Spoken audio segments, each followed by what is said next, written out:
Hey peeps, welcome to our annual seasonal early fall deck favorites list. I have really been exploring empowerment in regards to the dark feminine because I'm getting ready to offer a workshop that is dark feminine focused, connecting with goddesses like Lilith and Babylon. So I've been finding there's been a lot of space in my personal journey for reflection on uncovering how I can hold myself back from being fully empowered and present in my circumstances. It's an internal exploration. And I think also it's been hot as freaking balls here this week, but we really here in New England didn't have a typical summer. And so there's a way where I feel like I've been stepping into early fall for most of the year. And I feel, I guess, excited for full-on fall and not only ready to embrace the spooky energy that I love from this time of year, but also the energy of crone magic, of death magic, in the release that comes with this time of year as well. What is it that you want to put to bed? What is it that you want to celebrate and let go of? And when you come down to the core, how are you being present for yourself? There is something that happens for us as empaths, those of us who are empathic in nature, whose psychic abilities lean towards, being able to understand or put a finger on other people's emotions or stories, where we can surrender our voice in an effort to, in our opinion, better someone else's experience. And I think really in my personal journey over the last few weeks, I've been exploring how that's a bit controlling, isn't it? And not always in the best good of the other person who's maybe supposed to go through what they're going through, right? So I've been finding in my own tarot work and oracle work, my own daily draws, my own card spreads, a real call to step back from trying to understand others, perhaps, and more of a focus on understanding and caretaking for myself at this time. So it's been a pretty solitary time for me, but I think it's been necessary. And this deck list kind of reflects exploring different avenues of that aspect of my path than perhaps you would typically see from an early fall deck list for me. So, sip of tea. And I am still dealing with trying to get the right setup here, so please forgive me that I do have to bend down to grab the decks here. But the first deck I want to talk about on the list is, of course, to be expected. It is the Halloween Oracle by Stacey DeMarco and Jimmy Manton. I'm going to actually move a little bit closer to you guys. So, I feel so far away. Doesn't feel very intimate, does it? I use the Halloween Oracle every fall. And I really do, I think, have a love-hate relationship with this deck, and that sometimes it rings a little too kitschy for me. And then there are some years where I absolutely love the kitschiness. I think I'm at this place with this deck where I feel like it's a friend that I sometimes want to have a quick dinner with, but not all the time. So I feel like we have well-established boundaries at this point, and it was a real joy to see this deck come fumbling out of one of my boxes and feel the call to, hey, work with her. It's time. It's that season. And sometimes the kitschy symbolism is effective in that it's very easy to understand what the message is when you draw a card from this deck. So this is the Halloween Oracle. I love it, and I do love the backing. It's nice to have it out on my altar space and to be enjoying the energy of this deck. So that is the Halloween Oracle. Next on the list, actually I think I'm gonna do this one next. So next on the list is one of the few decks that's been more working with clients. And God, this deck is so freaking accurate. I have to say, it's so it's not my favorite artwork wise. It doesn't give me all the vibes. It's not necessarily a fall theme deck. It's very jewel tone in its nature, which I'm really enjoying right now because saturated colors right now I'm really feeling called to, much more so than at other times for me. I'm really liking these kind of jewel tones, and it's really sparking my imagination and my creativity. So this deck definitely does line up with that, but this is the Human Spirit Oracle, and I know I need to do a full review of this deck because this deck is bang on in readings. It's super accurate. Like I said, not necessarily my most favorite artwork, but I don't hate it for the most part, and it's super accurate as a clarifier, and just like, boom, here's one sentence for you. You know, like when you look at the card imagery, you have an understanding of what it means, and it's not necessarily go write in your journal for 5 hours about it. It's more like, boom, here it is. So I've been using this a shit ton in client readings right now, and it's good. It's definitely very accurate, very easy to work with, very enjoyable to shuffle. I like the gilding on the side, the edges. Yeah, I'm really enjoying working with this one. So this is the Human Spirit Oracle. I have not been using this for like daily draws. It's a clarifier to a tarot spread. That's how I've straight up been using this deck, and it has come through a lot in client readings. So that is the Human Spirit Oracle. Next is one that when this deck came out, I really, really loved it. And then I didn't use it for a long time. And then I gifted it. So I had to purchase a new copy, which for anyone who's new to cards, don't just gift decks without thinking about it. I can't tell you how many regrets I have of first edition decks in cardstock I preferred or a style I preferred that I've now had to replace due to gifting. And it's just, yeah. So anyhow, I had to repurchase this, and it's not in the original shiny cardstock, which it's one of the few decks that I miss the cardstock I originally had. I tend to prefer matte, but this one I really liked how wet it looked with the shinier cardstock. But I digress. So anyhow, I love this deck, but then I don't use it for a really long time, and then I pull it out and work with it, and it's amazing. And this, like the Halloween Oracle, kind of fell out of one of the boxes, was sitting in front of me when I was doing a client reading, and I was like, oh my God, I need to work with this deck right now for this client. And then I left it out after and really felt the messages come through for me personally as well. And so this one I will do and have done daily draws with, or just specific card spreads with this deck alone. So this one isn't only a clarifier, but it does work very well as a clarifier too. And it has a very shamanic voice, I would say, if you are exploring that on your path at this time. So this is the Sacred Earth Oracle by Tony Carmine Salerno. I'm just looking at the box to make sure I get the author's name right. It is by Tony. Okay, so next is one that I love this deck, guys. You guys know it. And some of you love this deck with me, and some of you do not feel any connection to this deck at all. And it's the Colette Baron Reed deck, so it's no surprise. That is the Mystical Shaman Oracle. Yeah. I always don't want to love her decks, but the ones that are good are just really good. And this is one that reads for me like a song that I feel very, very, very intimately connected with. And also through the upheaval for me of moving, I've needed my touchstone decks, like, I guess like pacifier in a way, a safety blanket, right? Like, just to be able to have them, to see them, to look at them, to shuffle them, and to feel like, okay, my best friend is here with me on the journey. I'm not alone. I'm going to find my way through this change. And the other piece here is that I live even further remotely than I was previous, and I'm really out in the woods here. And that is really causing me to feel very connected to the earth element and the trees.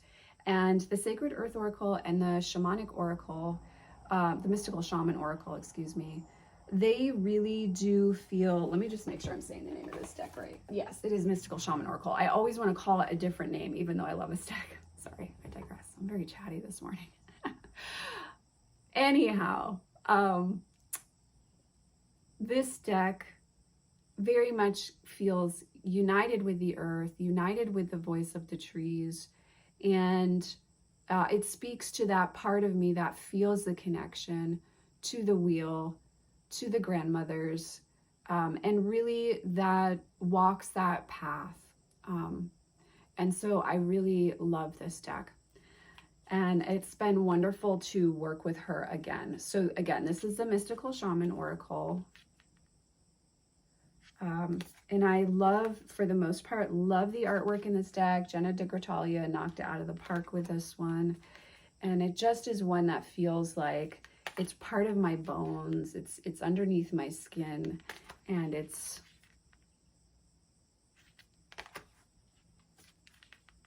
sharing the journey with me. Its voice has become very much like a channel of the grandmothers offering me the support to, you know, put the next foot forward on the path, even when it feels scary. So this is the Mystical Shaman Oracle, and yes, been loving that. Okay, the next two decks were gifted to me by a lovely, lovely viewer, and I know this one is out of print, really hard to get, very expensive, but it is actually a deck that I have been working with, so I don't want to not share it just because it is additional. It is an investment deck, right? But it's the Stunning Tarot. This is the 3rd edition, and this is like a power deck for me when I need to feel inspired, when I need to feel like a badass, when I need to channel Babylon's fiery, lusty, you know, licentious, beautiful energy. I really feel like this deck is indicative of that for me. So the Stunning Tarot has been really a power deck for me to feel more empowered, to feel more inspired and creative, and to not want to hide within the Hermit energy.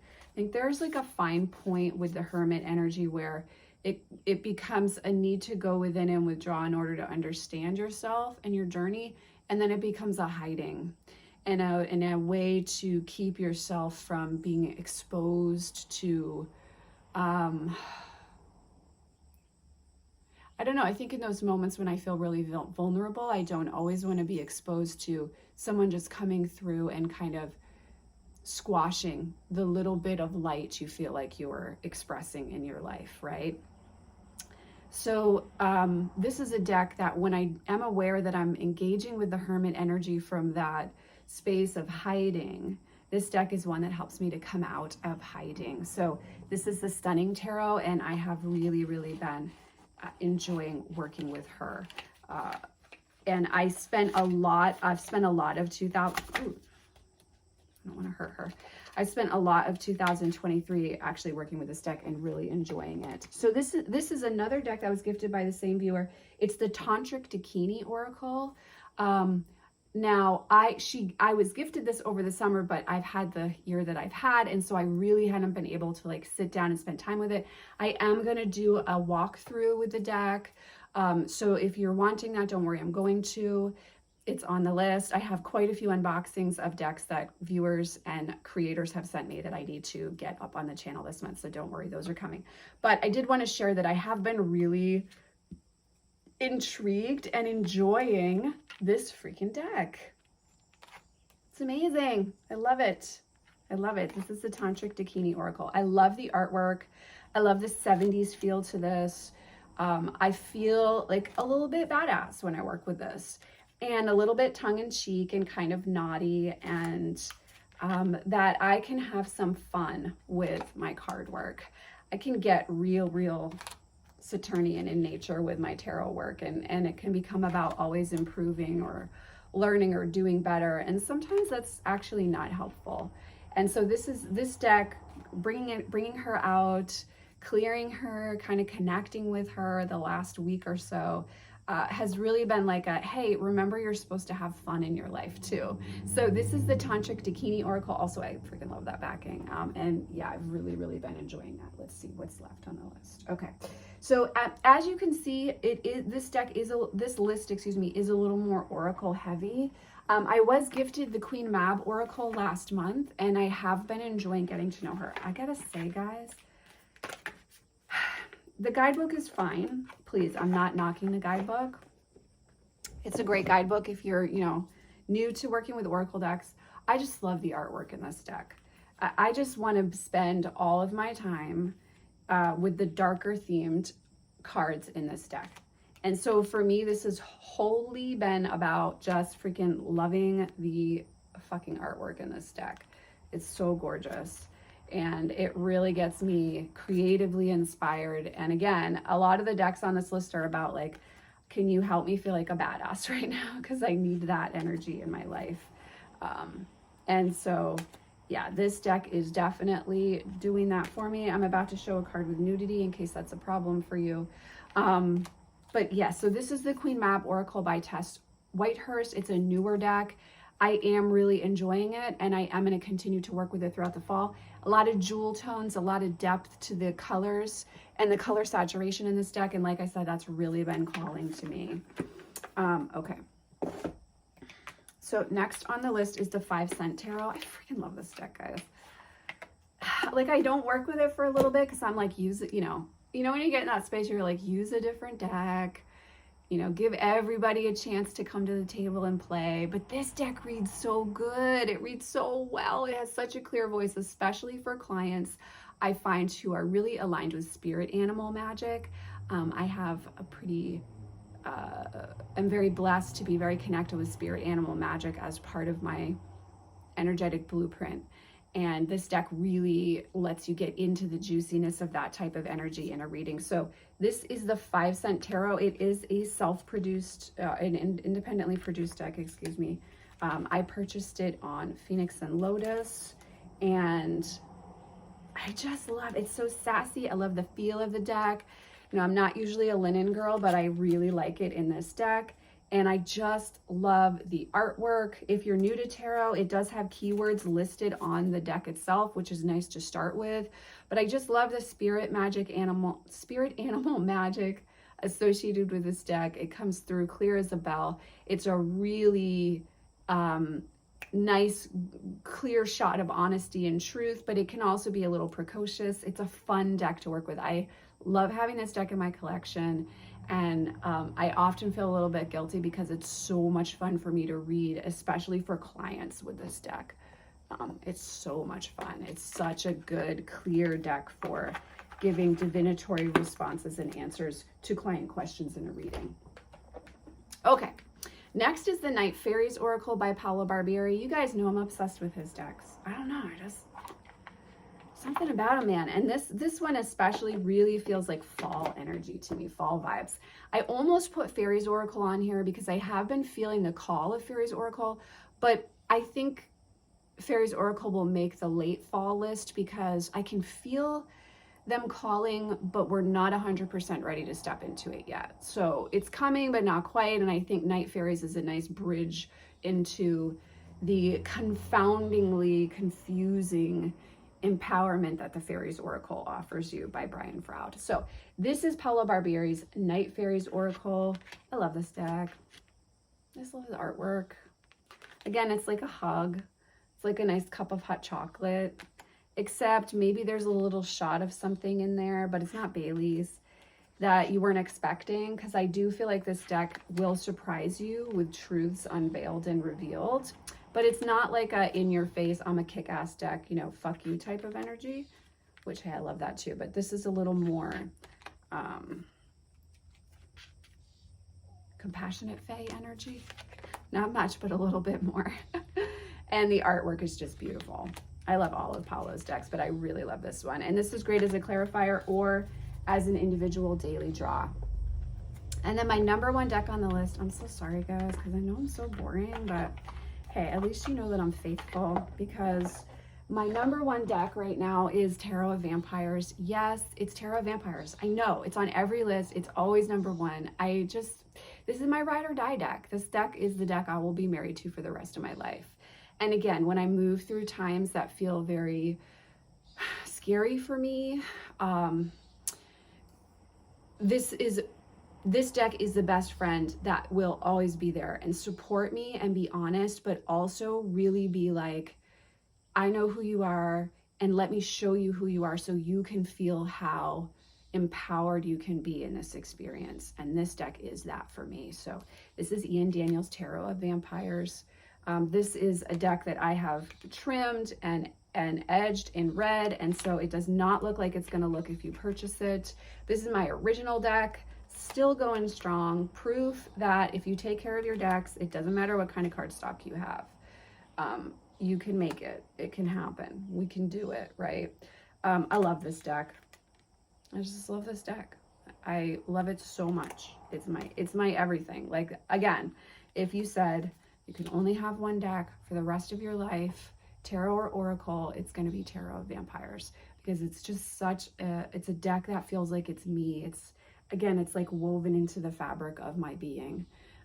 And I love this deck. And I really, honestly, for a great deal of this year, have not been using this deck for clients at all. It's really been a personal deck and reflective of the deepest of my inner realms. I think this deck is the one that penetrates the deepest. Yeah, this deck is really, really special. So Tarot of Vampires is number one on my list. It's the actual truth. I know it's been on every list this year pretty much, but it is my number one deck right now. I use it every single morning. And I've been using it in personal spreads as well. So that's my early fall list, guys. It's not super long. I did good. I didn't make a 30-minute video. I'm only at like 22 minutes. So nice job, Racine. You did well. You guys know some of these lists can go on for like an hour, right? But yeah, so that's the list. And I think you can see like the color saturation thing is like real for me this year. I'm really feeling called to that. So I hope you are all doing well out there in the world. Let me know what decks are on your list this early fall season here in New England, and whatever season it is for you, wherever you are in the world. I am sending you, as always, so much love and many blessings. Thanks for hanging out with me, and I will see you, as always, in the next video.